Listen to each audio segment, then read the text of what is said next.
Hey CWA family, so I made Santa IDs in Canva, and I want to show you guys how I press them. These are how they turned out after I pressed them. Only thing that you would need, of course, you would need heat tape. You would need the aluminum business cards. I got them off Amazon. I think it came 50 in a pack.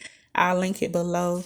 You'll also need the image, which you can get the image from off my website, prettygirlonline.com.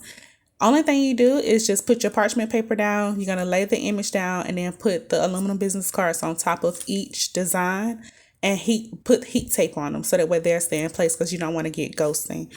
You're going to press the business cards. After you put the parchment on top, you'll press the business cards for 400 degrees, 60 seconds, and then you'll take the heat tape off. Just be careful because those business cards are hot and they are double-sided. I didn't put anything on the back, but you can put something on the back if you would like. So this is how they turned out. They turned out really, really cute. Like I said, you can get the digital download for the image from off my website, prettygirlonline.com. I actually use them to put in Santa's helpers boxes. I got the elves and the security cameras from the Dollar Tree if you're interested in making them. And I use white HTV and 651 for the names. Thank